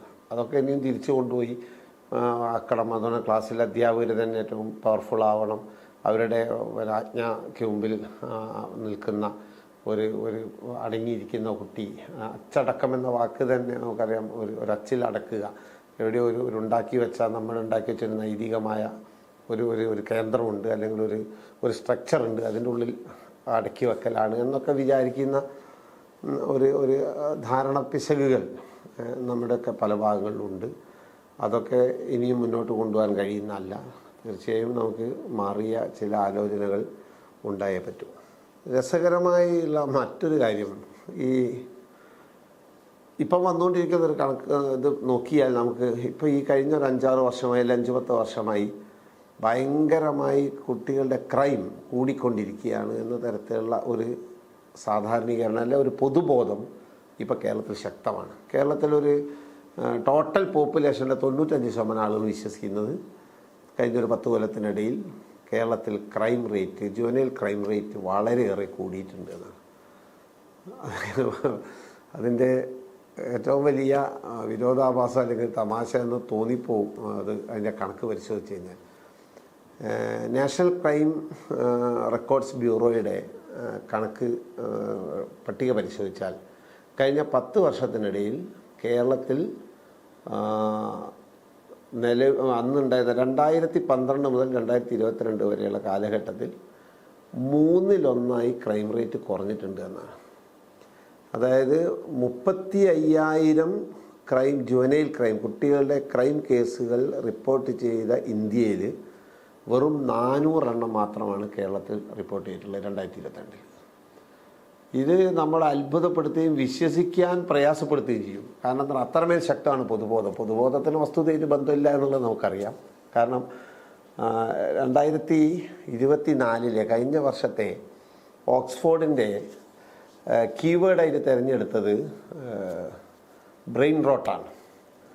ഈ ബ്രെയിൻ റോട്ട് എന്ന വാക്ക് കീവേഡായത് എങ്ങനെയാണെന്ന് നമുക്ക് ആലോചിച്ചറിയാം. അതിന് വസ്തുതയിൽ യാതൊരു ബന്ധവും ആവശ്യമില്ല എന്നുള്ളതാണ്. അങ്ങനെ ഈ ഡിജിറ്റൽ മീഡിയ അത്രയും ശക്തമായതോടുകൂടി നമുക്ക് ആവശ്യമുള്ള ഓരോരുത്തരെയും എന്താണോ ഓരോരുത്തർക്കും ആവശ്യമുള്ള നെഗറ്റീവ്സ് കണ്ടൻസ് ഇങ്ങനെ നിരന്തരം കൊടുത്തുകൊണ്ടിരിക്കുകയാണ്. ആ കൊടുത്തുകൊണ്ടിരിക്കുന്ന കണ്ടൻറ്റുകൾ ഇങ്ങനെ വന്നുകൊണ്ടിരിക്കുമ്പോൾ അതിലൊരു അൽഗോരിതത്തിൻ്റെ ഒരു സംഭവം കൂടിയുണ്ട്. നമ്മളൊരു കാര്യം സെർച്ച് ചെയ്ത് തുടങ്ങിയാൽ പിന്നെ അതിങ്ങനെ ആവർത്തിച്ചുകൊണ്ടിരിക്കും. നമ്മൾ ഒരു എന്താണോ നമ്മൾക്ക് കാണാൻ ആഗ്രഹം 7 സെക്കൻഡിലധികം നമ്മളൊരു റീൽസ് കണ്ടാൽ ആ റീൽസിൻ്റെ സ്വഭാവത്തിനനുസരിച്ച് റീൽസാണ് എടുത്ത് തുറക്കുമ്പോൾ നമുക്ക് വരിക നമുക്കറിയാം. അല്ലെങ്കിൽ നമ്മൾ ഇഷ്ടപ്പെടുന്ന ഒരാളുടെ നേതാവിൻ്റെ പ്രസംഗം നമ്മൾ സെർച്ച് ചെയ്ത് 2 കണ്ടു കഴിഞ്ഞാൽ പിന്നീട് വരുന്നതെല്ലാം ആ കണ്ടൻറ്റിലുള്ള സാധനങ്ങളായിരിക്കും നമുക്കറിയാം. അങ്ങനെ വരുന്ന ഒരുപാട് ഇപ്പം നമ്മൾ ഈ കുട്ടികളുടെ ക്രൈമിനെ കുറിച്ചുള്ള പലതരത്തിലുള്ള സെർച്ചുകൾ നടത്തുന്നതോടുകൂടി നമുക്ക് കിട്ടിക്കൊണ്ടിരിക്കുക മുഴുവൻ കേരളത്തിൽ നടന്നുകൊണ്ടിരിക്കുന്ന അപകടകരമായ കുട്ടികളുടെ ക്രൈമിനെ കുറിച്ചുള്ള വീഡിയോസ്, അതിൻ്റെ കണക്കുകൾ, അതിൻ്റെ ഭയങ്കര പിന്നെ ആൾക്കാരുടെ കമൻസ്, റീൽസ്. ഇന്നിപ്പോൾ എനിക്ക് ഒരു ഗ്രൂപ്പിൽ ഞാൻ കണ്ടത് ഒരു പോലീസ് ഓഫീസറായിട്ടുള്ള എൻ്റെ ഒരു പഴയ സഹപാഠി, പിന്നെ 7ാം ക്ലാസ്സിൽ പഠിക്കുന്ന കുട്ടികൾ അവരുടെ കണക്കധ്യാപകനെ കൊല്ലാൻ കൊട്ടേഷൻ കൊടുക്കുന്ന ഒരു വീഡിയോ ആണ്. ആരോ ക്രിയേറ്റ് ചെയ്ത് വിടുന്ന എന്തോ തല്ലിപ്പൊളി സാധനമാണ്. പക്ഷേ ഇതൊക്കെ വ്യാപകമായി കുടുംബ ഗ്രൂപ്പുകളിലൊക്കെ സഞ്ചരിക്കുകയാണ്. പിന്നെ അവിടെ അങ്ങനെ ഉണ്ടാവും, അങ്ങനെ കുട്ടികൾ കൊട്ടേഷൻ കൊടുക്കും. അങ്ങനെ കേരളത്തിൽ എവിടെയെങ്കിലും അധ്യാപകർ കുട്ടികൾ കൊട്ടേഷൻ കൊടുത്തിട്ട്, പ്രൈമറി ക്ലാസ്സിലെ കുട്ടികൾ കൊട്ടേഷൻ കൊടുത്തിട്ട് ഏതെങ്കിലും അധ്യാപകൻ്റെ കയ്യോ കാലോ വെട്ടിയിട്ടുണ്ടോ എന്നുള്ള ലോജിക്കൽ ചിന്തയ്ക്കൊന്നും നമുക്കവിടെ അങ്ങനെ ഒരു സ്റ്റാറ്റിക്സിനോ അങ്ങനെ ഒരു ചിന്തയ്ക്കോ ഒരു റോളില്ലാത്ത വിധം നമ്മിലേക്ക് കണ്ടന്റ് വന്നുകൊണ്ടിരിക്കുകയാണ്. ഇതുകൊണ്ടാണ് നമ്മൾ നേരത്തെ പറഞ്ഞാൽ ബ്രെയിൻ റോട്ട് സംഭവിക്കാൻ നടക്കുന്നത്. അപ്പോൾ ആ തരത്തിൽ ബ്രെയിൻ റോട്ട് സംഭവിച്ചു കഴിഞ്ഞാൽ ഒരു സമൂഹമായി കേരളം ഭൂരിപക്ഷം ആളുകൾ മാറിക്കഴിഞ്ഞു. അപ്പോൾ അവരിലേക്ക് വരികയാണ് കേരളം മുഴുവൻ ഇപ്പോൾ കുട്ടികളുടെ ക്രൈമാണെന്ന്. വസ്തുത എന്താണ്? വസ്തുത ക്രൈം റേറ്റിൽ ഏറ്റവും കുറവ് സംഭവിച്ചുകൊണ്ടിരിക്കുകയാണ് കഴിഞ്ഞ ഇത്രയും കൊല്ലത്തിന്. മാത്രമല്ല, കഴിഞ്ഞ 10 കൊല്ലത്തിനിടയിൽ റിപ്പോർട്ടിംഗ് എത്ര കൂടിയിട്ടുണ്ടാവും കൂടി നമ്മൾ ആലോചിക്കണം. കാരണം ഇത്രയേറെ റിപ്പോർട്ടിംഗ് കൂടിയുണ്ടാണല്ലോ നമ്മൾ ഈ ഒറ്റപ്പെട്ട സംഭവങ്ങൾ പോലും വലിയ രീതിയിൽ നമുക്ക് അതിൻ്റെ വീഡിയോ അടക്കം കാണാൻ കഴിയുന്നത്. അത്രയും ടെക്നോളജിയൊക്കെ വളരെയും ആ റിപ്പോർട്ടിങ്ങിനുള്ള സാധ്യതകൾ കൂടുകയും ചെയ്തുകൊണ്ടാണ്. സ്വാഭാവികമായിട്ടും അത് പോലീസ് കേസുകളുമായിട്ടുണ്ടാവും. അപ്പോൾ അത്തരം കേസുകളായി തീരുന്ന എണ്ണം കഴിഞ്ഞ 22-ലൊക്കെ 400 ചില്ലാണ് കേസുകൾ മാത്രമാണെന്ന് പറയുമ്പോൾ, ഇനിയിപ്പോൾ അതിനുശേഷമുള്ള 1-2 കൊല്ലത്തിലുള്ള വർധനവും കൂടി നമുക്ക് ഇനി ഉണ്ടായാൽ തന്നെ 100-500 കേസിലേക്ക് അത് എത്തിയിട്ടുണ്ടെങ്കിൽ പോലും അത് മറ്റ് ഇന്ത്യയിൽ തന്നെ, ഇന്ത്യയിൽ മറ്റ് സംസ്ഥാനങ്ങൾ കൂടുതലുകൊണ്ട് ഇവിടെ കുറവായതുകൊണ്ട് പിന്നെ ഇതിനെ ന്യായീകരിക്കുകയല്ല, മറിച്ച് ഇപ്പോൾ മഹാരാഷ്ട്ര, രാജസ്ഥാൻ ഇങ്ങനെയൊക്കെ പറയുന്ന സംസ്ഥാനങ്ങളിലാണ് ഏറ്റവും കൂടുതൽ ജുവനൈൽ ക്രൈം റേറ്റ് ഉള്ളത്. അപ്പോൾ അതിനൊക്കെ അപേക്ഷിച്ച് നോക്കുക എത്രയോ കുറവാണ്. പക്ഷെ എന്താണ് കേരളത്തിൽ മുഴുവൻ മനുഷ്യർ വിശ്വസിക്കുന്നത്? കേരളം ഭയങ്കരമായ കുട്ടികളുടെ അക്രമത്തിൻ്റെ ഒരു ഭൂമികയായി മാറിയിരിക്കുന്നു എന്ന് നമ്മൾ വിശ്വസിച്ചുകൊണ്ടിരിക്കുകയാണ്. കാരണം നമ്മളെങ്ങനെ വിശ്വസിപ്പിക്കുകയാണ്. അപ്പോൾ അങ്ങനെ അതിനെ വിശ്വസിപ്പിക്കേണ്ട ആവശ്യവും കൂടി ഏതൊക്കെ ചില കേന്ദ്രങ്ങൾ ഉണ്ടാവാം. അതും നമ്മൾ പഠന വിധേയമാക്കേണ്ട ഒരു സംഗതി തന്നെയാണ്. തീർച്ചയായും അത്തരത്തിലുള്ള നെറേറ്റീവ്സുകൾ ഏത് കണ്ടൻറ്റും താനേ ഉണ്ടാകുന്നതല്ല, നമുക്കറിയാം. കണ്ടൻറ്റുകൾ ക്രിയേറ്റ് ചെയ്യപ്പെടുന്നതാണ്. അപ്പോൾ ആ കണ്ടൻറ്റ് നിഷ്കളങ്കമായി ക്രിയേറ്റ് ചെയ്യുന്നതുണ്ടാവും, ഡെലിബറേറ്റായി ക്രിയേറ്റ് ചെയ്യപ്പെടുന്നതുണ്ടാവും. അതിന് അങ്ങനെ തന്നെ ഈ മേഖലയിൽ വളരെ ഇടപെടുന്ന പ്രധാനപ്പെട്ട പോളിസി മേക്കേഴ്സൊക്കെ ഉള്ള ആളുകൾ അത്തരത്തിലുള്ള ചില സ്റ്റാറ്റിക്സ് കൂടി പരിശോധിച്ചു കൊണ്ടുവേണം ഇതിനുള്ള പരിഹാരങ്ങൾ കാണാൻ എന്നാണ് ഞാൻ പറയാൻ ഉദ്ദേശിച്ചത്. നമ്മളൊക്കെ സ്കൂളും കോളേജിലൊക്കെ പഠിച്ച് വന്ന ആളുകൾ തന്നെയാണല്ലോ. നമ്മുടെ കോളേജുകളിലൊക്കെ പഠിക്കുമ്പോൾ അല്ലെങ്കിൽ സ്കൂളിൽ പഠിക്കുമ്പോൾ അവിടെയും ഇതുപോലെ തല്ലും പിടിയും ഒക്കെ ഉണ്ടായിരുന്നു. നമുക്കറിയാം, സാധാരണ അടിക്കേസുകളൊക്കെ എല്ലാ കാലത്തും ഉണ്ടായിട്ടുണ്ട്. ചിലയിടത്ത് കോളേജുകളിലൊക്കെ ആയുധങ്ങളായിട്ടുള്ള വലിയ സംഘർഷങ്ങൾ ഉണ്ടായിട്ടുണ്ട്. എത്രയോ വിദ്യാർത്ഥി സംഘടനത്തിലെ ആളുകൾ മുമ്പ് മരിച്ചിട്ടൊക്കെ ഉണ്ട്. പ്രത്യേകിച്ച് പക്ഷേ കുറേ കൂടി രാഷ്ട്രീയ സംഘർഷങ്ങളൊക്കെ ആയിരുന്നു തോന്നുന്നു കൂടുതലായിട്ടുണ്ടായിരുന്നു. അപ്പോൾ അതിനും ഇതേപോലെ അക്കാലത്ത് വളരെ വലിയ നെറേറ്റീവുകൾ ഉണ്ടായിരുന്നു. കലാലയങ്ങൾ രാഷ്ട്രീയം കൊണ്ട് വളരെ നശിച്ചു പോകുന്നു. കലാലയത്തിൽ കൊടിപിടിക്കാൻ കുട്ടികൾ പോകുന്നത് പഠിക്കാനല്ല, അവിടെ അക്രമമാണ്. ഒറ്റപ്പെട്ട ചില കോളേജുകളിൽ വല്ലപ്പോഴും നടന്നിട്ടുള്ള ചില രാഷ്ട്രീയ സംഘർഷങ്ങളോ ചില മരണത്തിന് വരെ കാരണമായി തീർന്ന ചില സംഘടനകളോ ഒക്കെ ചൂണ്ടിക്കാണിച്ചുകൊണ്ടാണ് അങ്ങനെ വന്നത്. ഒരു മിഡിൽ ക്ലാസ് കൾച്ചറിലേക്ക് കേരളം വല്ലാതെ വളരുകയും ചെയ്തപ്പോൾ നമ്മളൊക്കെ നമ്മുടെ മക്കളോട് പറഞ്ഞ കാര്യമാണ്, രാഷ്ട്രീയത്തിൽ ഇടപെടുകയും ചെയ്തത്. കൊടി പിടിക്കാനല്ല കോളേജിൽ പോകുന്നത്, വിദ്യാർത്ഥി രാഷ്ട്രീയം ഒന്നും അപകടമാണ് എന്ന് അതിന് ഇവിടുത്തെ പ്രധാന മീഡിയകളൊക്കെ വലിയ പ്രചാരണമാണ് നൽകിയത്. സത്യത്തിൽ അതിൻ്റെ ഒരു തുടർച്ച എന്നാണ് ഇപ്പോൾ നമ്മൾ ആലോചിക്കുമ്പോൾ ഈ പലതരത്തിലുള്ള കമ്മിറ്റ്മെൻറ്റ്സ് പല രീതിയിലുണ്ട്. അപ്പോൾ ഇപ്പോഴുള്ള പല കേസുകളും പരിശോധിക്കും. എന്തായാലും സ്കൂളുകളിലൊന്നും ഏതായാലും അങ്ങനെ വിദ്യാർത്ഥി രാഷ്ട്രീയം ഇല്ല. അപ്പോൾ അവിടെയൊക്കെ ഒരുതരം അല്ലാത്ത തരം ആൾക്കൂട്ടവും അതിൻ്റെ മസിൽ പവറും ഒക്കെ ആയിട്ടുള്ള സംഭവങ്ങളാണ് നടന്നുകൊണ്ടിരിക്കുന്നതെന്നല്ല നമ്മൾ കാണുന്നത്. അതുപോലെ തന്നെ ഈ ലഹരി മാഫിയ എന്ന് പറയുന്നത് ചെറിയ സ്കൂളുകൾ വരെ എത്തിക്കഴിഞ്ഞു എന്ന് പറയപ്പെടുന്നു. അപ്പോൾ പറയപ്പെടുന്ന നല്ല തെളിവുകളുമുണ്ട്. കുറേ അത്തരത്തിലുള്ള റെക്കോർഡ്സ് ഉണ്ട്. അങ്ങനെ പോലീസ് വേട്ടകൾ നടക്കുന്നുണ്ട്. ജനങ്ങളും അതിനെതിരെ സംഘടിച്ചിട്ടൊക്കെ ഉണ്ട്. അപ്പോൾ എന്തുകൊണ്ടായിരിക്കും മുമ്പത്തേക്കാണ് കൂടുതൽ കൂടുന്നതെന്ന് വെച്ചാൽ ഞാൻ നേരത്തെ പറഞ്ഞ എല്ലാ സാമൂഹ്യപരമായ മനഃശാസ്ത്രമായ കാരണങ്ങളോടൊപ്പം തന്നെ കുട്ടികൾക്കൊക്കെ ഒരൊറ്റ വഴി മാത്രമേ ഉള്ളൂ എന്ന് എനിക്ക് തോന്നിപ്പോവുകയാണ്. അപ്പോൾ ഞാനത് പറയാനുള്ള കാരണം നമ്മളൊക്കെ പലതരത്തിലുള്ള കുറ്റങ്ങളോ കുറവുകളോ ഉള്ളവർ തന്നെയായിരുന്നു. നമ്മളൊക്കെ ആരാണ് അങ്ങനെ ഒരു തികഞ്ഞ മനുഷ്യരുണ്ടായിരുന്നതെന്ന് ചോദിച്ചാൽ അവരവർ ആത്മപരിശോധന നടത്തിയാൽ മനസ്സിലാവും. എല്ലാവരും ഏതെങ്കിലുമൊക്കെ തരത്തിലുള്ള പലതരത്തിലുള്ള പൊളിറ്റിക്കൽ കറക്റ്റ്നെസ്സിൻ്റെ ഒക്കെ ഇന്നത്തെ ഒരു തലം വെച്ച് നോക്കുകയാണെങ്കിൽ പലതരത്തിലും അബദ്ധങ്ങൾ ചെയ്ത തെറ്റുകൾ ചെയ്ത ആളുകളാണ്. പക്ഷേ അതിനൊക്കെ മറികടക്കാൻ കഴിയുന്ന ചില മെഷർമെൻറ്റ് എന്തായാലും പറയാം, മറ്റ് ചില വസ്തുതകൾ കൂടി ഒരു പക്ഷേ കുറച്ചുകൂടി സർഗാത്മകമായ കുറച്ചുകൂടി അതിൻ്റെ തലങ്ങൾ കൂടിയൊക്കെ ഉണ്ടായിരുന്നു, അല്ലെങ്കിൽ കമ്മിറ്റ്മെൻറ്റ്സ് ഒക്കെ ഉണ്ടായിരുന്നു എനിക്ക് തോന്നുന്നു. ഇപ്പോൾ ഒരു ഉദാഹരണം പറഞ്ഞാൽ, നമ്മൾ എന്ത് പ്രശ്നം ഉണ്ടാക്കിയാൽ നമുക്ക് കുടുംബം എന്ന് പറയുന്ന ഒരു സംഗതിയോട്, അല്ലെങ്കിൽ എന്ത് ഉണ്ടാക്കുമ്പോൾ ഈ പറഞ്ഞതുപോലെ ടീച്ചർ അല്ലെങ്കിൽ കോളേജ് അല്ലെങ്കിൽ എൻ്റെ പരീക്ഷ, എൻ്റെ ഭാവി, അങ്ങനെയൊക്കെയുള്ള കുറേ ചിന്തകൾ, അതുപോലെ തന്നെ നമ്മൾക്കുള്ള പൊളിറ്റിക്കൽ കമ്മിറ്റ്മെൻറ്റ്സ്, ഇതൊക്കെ പറയുമ്പോൾ നമുക്ക് നമ്മുടെ രാഷ്ട്രീയ പ്രസ്ഥാനത്തോട്, നമ്മുടെ ഓരോരുത്തരും കേരളം വളരെ പൊളിറ്റിസൈസ്ഡ് ആയിട്ടുള്ള സമൂഹം നമുക്കറിയാം. അങ്ങനെയൊക്കെയുള്ള കുറേ നിയന്ത്രണങ്ങൾ എല്ലാത്തിനും അപ്പുറം കുറച്ച് ഉണ്ടായിരുന്നു. അതുകൊണ്ട് തന്നെ നമുക്ക് കുറേ സർഗാത്മക ഇടങ്ങളുണ്ടായിരുന്നു. ഇപ്പോൾ നമ്മുടെ വായനശാലകളും ലൈബ്രറികളും പിന്നെ കടത്തിണ്ണകളിലെ സംവാദങ്ങളും തുടങ്ങി അങ്ങനെയുള്ള കുറേ സാധനങ്ങൾ. അതിൻ്റെ ഒക്കെ അപ്പുറം നമുക്ക് വൈകുന്നേരം ഉച്ചക്കത്തെ ലഞ്ച് ബ്രേക്കിന് തമ്മിൽ തല്ലുകൂടിയ പിള്ളേരും വൈകുന്നേരം ഫുട്ബോൾ ഗ്രൗണ്ടിൽ ഒന്നിച്ച് ഭയങ്കര രസകരമായിട്ട് കളിച്ച് പിരിഞ്ഞു പോകുന്ന അവസ്ഥ ഉണ്ടായിരുന്നു. ഇങ്ങനെ നമുക്ക് ഇതിൻ്റെ വേറൊരു തരത്തിൽ അതിൻ്റെ ഒരു പ്രഷർ റിലീസിനും വേറൊരു തരത്തിൽ പിന്നെ അത്തരം ഒരു നിത്യശത്രുതയിലേക്കോ അല്ലെങ്കിൽ അങ്ങനത്തെ റൈവലിസത്തിലേക്കോ പോകാൻ കഴിയാത്ത വിധം അതിനെയൊക്കെ വളരെ ക്രിയേറ്റീവായിട്ട് ഒന്നുകൂടെ ഒന്ന് മെച്ചപ്പെടുത്തിയെടുക്കാൻ പറ്റുന്ന ബന്ധങ്ങളിലേക്ക് കൊണ്ടുപോകാൻ പറ്റുന്ന തരത്തിലുള്ള കുറേ ഇടങ്ങൾ നമുക്ക് സമൂഹത്തിലുണ്ടായിരുന്നു. അപ്പോൾ ഇന്ന് നമുക്ക് അത്തരത്തിലൊന്നുമില്ല.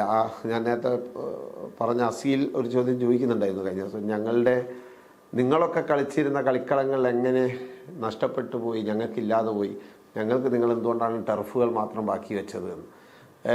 ടർഫിൽ കളിക്കണമെങ്കിൽ ഞങ്ങൾ പണം നോൽക്കല്ലേ നടക്കുമെന്ന്. ഇത് ഭയങ്കരമായൊരു ചോദ്യമാണ്. അപ്പോൾ നമുക്കറിയാം എങ്ങനെ ഒരു മാറിയ ഒരു കാലത്താണ് ഈ കുട്ടികളുള്ളത് എന്നുള്ളതാണ് ഞാൻ പറഞ്ഞത്. അപ്പോൾ നമ്മുടെ ആ കാലം ഭയങ്കര ഗംഭീരമായ കാലമായിരുന്നു എന്നല്ല, നമ്മളുടെ കാലത്ത് നമ്മുടേതായ ചില സാധ്യതകളായിരുന്നു. ഇപ്പോഴത്തെ കുട്ടികൾക്ക് അവരുടെ വളരെ സങ്കീർണമായ ഒരു ലോകത്താണ് അവരുള്ളത്. ആ സങ്കീർണതയെ ഉൾക്കൊള്ളാൻ നമ്മൾക്ക് ശേഷിയില്ലാത്തതുകൊണ്ട് നമ്മൾ അവരെ വല്ലാതെ കുറ്റപ്പെടുത്തുകയാണോ എന്ന് തോന്നിപ്പോവുകയാണ്. അതുകൊണ്ട് എന്താണ് ഇതിന് പരിഹാരം എന്ന് ചോദിച്ചാൽ അതാണ് എനിക്ക് തോന്നുന്നു. ഇപ്പോൾ ഞാൻ തന്നെ കഴിഞ്ഞ ദിവസം ഇതേക്കുറിച്ച് ഒരു ചെറിയ കുറിപ്പ് എഴുതിയപ്പോൾ അല്ലെങ്കിൽ വല്ലപ്പോഴോ കാരണം സംസാരിക്കുമ്പോൾ ചോദിക്കുക, എന്നാൽ പിന്നെ നിങ്ങൾ പറയും എന്താണ് ഇതിന് പരിഹാരം. സത്യം പറഞ്ഞാൽ ഒറ്റയടിക്ക് ഇതിനൊരു പരിഹാരമില്ല എന്ന് തന്നെയാണ് ഇതിൻ്റെ സങ്കീർണത എന്ന് പറയുന്നത്.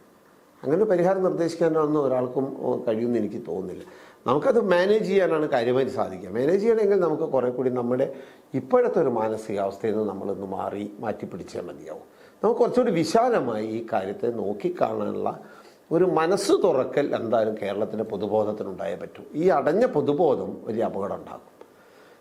നമ്മുടെ മക്കളാണ്, അവർക്ക് ഇവിടെ ജീവിക്കണം, അവരുടെ മക്കൾക്കും ജീവിക്കാൻ കഴിയുന്ന ഒരു ലോകക്രമം ഇവിടെ നിലനിൽക്കണം. അതിന് അവരെ കുറ്റപ്പെടുത്തിയോ വഴക്ക് പറഞ്ഞോ അവരെ തന്നെ നിഷേധിച്ചോ അവരെ മുഴുവൻ മാറ്റി നിർത്തിയോ സാധിക്കില്ല എന്നും നമുക്ക് പലതും അവർ ഉൾക്കൊള്ളാൻ പറ്റാത്തത് കൂടിയാണ് പ്രശ്നങ്ങൾക്ക് കാരണമെന്നും ഇവിടുത്തെ രക്ഷിതാക്കൾ, അധ്യാപകർ, മറ്റ് പൊതുസമൂഹത്തിലെ ആളുകൾ, മാധ്യമ സുഹൃത്തുക്കൾ, പൊതുപ്രവർത്തകർ ഒക്കെ ഉൾക്കൊള്ളുന്ന ഒരു സമൂഹം മറ്റേത് വിഷയത്തിലും പരസ്പരം ലാഭം കൊയ്യാൻ വേണ്ടി പലതരത്തിലുള്ള സംഘർഷവും നമ്മൾ നടത്താറുണ്ട്. അങ്ങനെ ഇക്കാര്യത്തിലെങ്കിലും ആ തരത്തിലുള്ള ഒരു സംവാദം ഉണ്ടാക്കി അതിൽ നിന്ന് എന്തെങ്കിലും ലാഭമുണ്ടാക്കാൻ ശ്രമിക്കുക എന്നതിൻ്റെ അപ്പുറം ഈ നാട് നമ്മുടെയൊക്കെ മക്കൾക്ക് ജീവിക്കാൻ കൊള്ളുന്നൊരു നാടായി നിലനിൽക്കണമെങ്കിൽ ഇക്കാര്യത്തിൽ നമ്മൾ ഒറ്റക്കെട്ടായി കൂട്ടായി നിൽക്കണം എന്നുള്ള ഒരു ചിന്തയിലേക്ക് പോകേണ്ടതുണ്ട്. അങ്ങനെ ചിന്തിച്ചാൽ മാത്രം പോരാ, തീർച്ചയായിട്ടും അതിനുള്ള പ്രതിവിധി എന്താണെന്ന് ആലോചിക്കാൻ എല്ലാ മേഖലയിലുമുള്ള എക്സ്പെർട്ടുകൾ വളരെ പ്രധാനമാണ്. അതിൻ്റെ പല വൈജ്ഞാനിക ശാഖയിൽ നിന്നുള്ളവർ, പല അനുഭവത്തിൽ നിന്നുള്ളവർ, പല മേഖലയിൽ പ്രവർത്തിക്കുന്നവർ, കുട്ടികളുടെയും രക്ഷിതാക്കളുടെയും അധ്യാപകരുടെ ഒക്കെ പ്രതിനിധികൾ, ഇങ്ങനെ ഒരു വലിയൊരു എക്സ്പെർട്ട് ഗ്രൂപ്പിന് വെച്ചുകൊണ്ട് വലിയ ഒരു എങ്ങനെയാണ് ഇതിനെ മാനേജ് ചെയ്യാൻ കഴിയുന്നതിനെ പറ്റിയുള്ള ഒരു പ്രോട്ടോക്കോളൊക്കെ ഡെവലപ്പ് ചെയ്തെടുക്കാൻ തയ്യാറാവേണ്ടി വരും. വലിയ രീതിയിലുള്ള ഒരു അഴിച്ചുപണിയോ പരിഷ്കാരമോ നമ്മുടെ വിദ്യാഭ്യാസ സമ്പ്രദായത്തിലും ക്രമത്തിലും ഒക്കെ നമുക്ക് കുറേ കൊണ്ടുവരാൻ ശ്രമിക്കേണ്ടി വരും. അധ്യാപക സമൂഹത്തിന് വലിയ ഒരു റോൾ ഇക്കാര്യത്തിൽ വഹിക്കേണ്ടതുണ്ട്. അതിൽ നിന്ന് ഞങ്ങൾക്ക് നേരെ പ്രശ്നങ്ങൾ വരും, അല്ലെങ്കിൽ നാളെ ഇതിനൊന്നും ഞങ്ങൾക്ക് കഴിയില്ല എന്ന് പറഞ്ഞ് പിന്മാറാൻ ഒരു തരത്തിലും അങ്ങനെ ഒരു തീരുമാനമോ ഒരു കാലത്തും അധ്യാപക പക്ഷത്തുനിന്ന് ഉണ്ടാവരുത്. അങ്ങനെ ഉണ്ടായാൽ ഈ നാടിന് സംഭവിക്കുന്ന വലിയ ദുരന്തത്തിന് ഏറ്റവും പ്രധാന കാരണക്കാരായി നാളെ ചരിത്രം രേഖപ്പെടുത്തുക നമ്മുടെ അധ്യാപക സുഹൃത്തുക്കളെ തന്നെയാവും എന്നുള്ള അപകടകരമായ ഒരു തിരിച്ചറിവ് നമുക്ക് ഉണ്ടാവേണ്ടതുണ്ട്. അപ്പോൾ ആ രീതിയിലൊന്നല്ല. പക്ഷേ അധ്യാപകർക്ക് ഇന്ന് അത്തരത്തിൽ ഭയപ്പെടേണ്ട ഒരു സാഹചര്യം ഉണ്ടാകുന്ന തരത്തിൽ പൊതുസമൂഹത്തിൻ്റെ ഭാഗത്തുനിന്ന്, രക്ഷിതാക്കളുടെ ഭാഗത്തുനിന്ന് അധ്യാപകരുടെ മേലേക്ക് ഉണ്ടാക്കുന്ന പ്രഷറിൽ നിന്ന് അവരും മാറിയേ പറ്റൂ. കാരണം എന്തെങ്കിലും ഒരു കേസിൽ ഇടപെടുമ്പോഴേക്കും എൻ്റെ കുട്ടി അങ്ങനെ ചെയ്യില്ല, നിങ്ങൾ അവരെ ബുദ്ധിമുട്ടിക്കാനെന്ന് പറഞ്ഞുകൊണ്ട് അധ്യാപകരെ ഭയപ്പെടുത്താൻ പോകുന്ന സംവിധാനമുണ്ട്. അതും കാണാതിരിക്കരുത്. അപ്പോൾ അത്തരത്തിൽ എല്ലാവരും ഇക്കാര്യത്തിൽ കുറച്ചൊരു വിശാലവും വിട്ടുവീഴ്ച ഉള്ളതുമായ ഒരു തരത്തിലേക്ക് എത്തുകയും കൃത്യമായ ചില ജീവിത പ്രോട്ടോക്കോളുകൾ ഉണ്ടാക്കിയെടുക്കുകയും അതുപോലെ തന്നെ ചില നിയമനിർമ്മാണങ്ങൾ ഇക്കാര്യത്തിൽ ആവശ്യമില്ല. അത് ഇത്തരത്തിലുള്ള എക്സ്പെർട്ടുകളാണ് പറയേണ്ടത്, നമ്മളിപ്പോഴുള്ള ആളുകളല്ല. വലിയ സയൻറ്റിഫിക് എക്സ്പെർട്ടുകൾ, ടെക്നോളജി എക്സ്പെർട്ടുകളൊക്കെ വന്നുകൊണ്ട്. കാരണം നമുക്കറിയാം, ഇപ്പോൾ ഓസ്ട്രേലിയയിൽ സോഷ്യൽ മീഡിയ കംപ്ലീറ്റ് കുട്ടികൾക്ക് നിരോധിച്ചു. വലിയ ഫൈനാണ് രാജ്യത്തിന് രക്ഷിതാക്കൾ കൊടുക്കേണ്ടി വരും. അത് സമ്പൂർണ്ണ നിരോധനമാണ് അവർ നടത്തി. ചൈനയിലും ബ്രിട്ടനിലും മറ്റ് പല രാജ്യങ്ങളിലും കണ്ടൻറ്റുകൾക്ക് കൺട്രോളുകൾ ഏർപ്പെടുത്തിയിട്ടുണ്ട്. ചില നിയന്ത്രണങ്ങളാണ്. ഞാൻ നേരത്തെ ഡിജിറ്റൽ വെൽബീയിങ് എന്ന് പറയുന്ന സംഭവമാണ്. അത് അത്ര ആപ്പുകളൊക്കെ ഉണ്ട്. കുട്ടികൾ ഉപയോഗിക്കുന്ന കണ്ടൻറ്റുകളെ പാരൻസിന് തിരിച്ചറിയാൻ കഴിയുന്ന ആപ്സൊക്കെ ഉണ്ട്. അപ്പോൾ കുറച്ചുകൂടി ആ തരത്തിലൊക്കെ ഉള്ള എന്തെങ്കിലും ആലോചനകൾ, ഞാനതൊന്നൊരു പരിഹാരമായി പറയും, എല്ലാ സാധ്യതകളെ കുറിച്ചാണ് ഞാൻ പറയുന്നത്.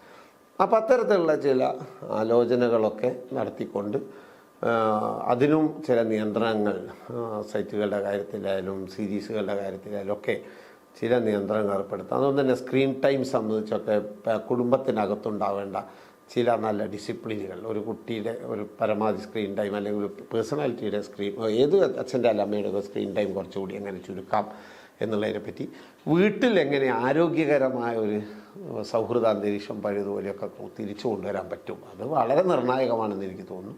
നമ്മൾ കുറച്ചുകൂടി റിലാക്സ് കുട്ടികളുടെ കാര്യത്തിലൊക്കെ രക്ഷിതാക്കളോട് കാണിച്ചുകൊണ്ട് ഇതാവേണ്ടതുണ്ട്. അതുകൊണ്ട് തന്നെ ആവശ്യങ്ങളും ലക്ഷ്യങ്ങളൊക്കെ രക്ഷിതാക്കൾക്ക് ഉണ്ടാവാം.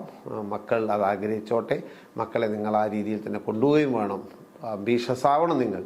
പക്ഷേ നമ്മളൊരു ആർത്തി പിടിച്ച സമൂഹമായി എല്ലാത്തിനെയും വെട്ടി നിരത്തി ഞങ്ങൾക്ക് നേടണം, പണം, സുഖം, അങ്ങനെയുള്ള ഒരു ഇതിലേക്ക് നമുക്കറിയാം. ഒരു ക്രോണിക് ക്യാപിറ്റലിസത്തിൻ്റെ ഒരു പുതിയ കാലത്ത് ഇതിനെല്ലാം നിയന്ത്രിക്കുന്ന കമ്പോളവും സാമ്പത്തിക ശാസ്ത്രമാണ് നമുക്കറിയാം. അപ്പോൾ ആ തരത്തിലുള്ള ഒരു വലിയ ആർത്തി ഉൾപ്പിടിച്ച ഒരു ഓട്ടപ്പാച്ചിൽ മാറി കുറെ കൂടി ഒന്ന് സാവധാനപ്പെടാൻ നമ്മളും കൂടി തയ്യാറാകുന്ന ഒരു ഘട്ടത്തിൽ നമുക്ക് ഇപ്പോൾ ഉള്ളതുകൂടി ഞാൻ വീണ്ടും ഊന്നിപ്പറയുന്നു, നമ്മൾ അപകടകരമായ സിറ്റുവേഷനിൽ ഇപ്പോഴും എത്തിയിട്ടില്ല. പക്ഷേ അതിൻ്റെ ചില ലക്ഷണങ്ങൾ നമ്മുടെ പുതിയ സംഭവങ്ങൾ കാണിച്ചു തരുന്നുണ്ട് എന്നത് വസ്തുത തന്നെയാണ്. അതുകൊണ്ട് പാനിക്കാവരുത്. കേരളം പാനിക്കാവേണ്ട ഒരു സാഹചര്യത്തിൽ ഇക്കാര്യത്തിൽ എത്തിയിട്ടില്ല. പക്ഷേ പാനിക്കാക്കിക്കൊണ്ടിരിക്കാൻ ആരൊക്കെ ശ്രമിച്ചുകൊണ്ടിരിക്കുന്നത് കുറേയൊക്കെ ശ്രദ്ധ കൊണ്ടും അറിവില്ലായ്മ കൊണ്ടുമാണ്. മറ്റു കുറേ വേറെ ലക്ഷ്യവും കൊണ്ടായിരിക്കാം. എന്തായാലും ഇതിനെയൊക്കെ ഒന്ന് നിയന്ത്രിക്കാൻ നമ്മളെപ്പോലുള്ള ഇതിനെക്കുറിച്ച് തിരിച്ചറിയുന്ന ആളുകൾക്ക് സാധിക്കേണ്ടതുണ്ട്. ഒരു അപകടം മുന്നിൽ കാണുന്നു എന്ന് വരുമ്പോൾ നമ്മൾ കാണിക്കേണ്ട ഒരു സൂക്ഷ്മത ഇക്കാര്യത്തിൽ ഉണ്ടാവേണ്ടതുണ്ട്. കേരളം മുൻ ചരിത്രത്തിലൊക്കെ അത് കാണിച്ചിട്ടുണ്ട്. കേരളം മുന്നോട്ട് മാത്രം പോയൊരു സമൂഹമാണ്. ഇനിയും അതിൻ്റെ യാത്ര അങ്ങനെ തന്നെയാവും. ഉണ്ടായ ചെറിയ തിരിച്ചടികളെ അതങ്ങനെയൊന്നും ഉണ്ടായിട്ടുണ്ടെങ്കിൽ തിരുത്താനുള്ള ശേഷി, സർഗാത്മക ശേഷിയും രാഷ്ട്രീയ ഇച്ഛാശക്തിയും കേരളത്തിലുണ്ട് എന്ന് ഞാൻ വിചാരിക്കുന്നു. നന്ദി, നമസ്കാരം.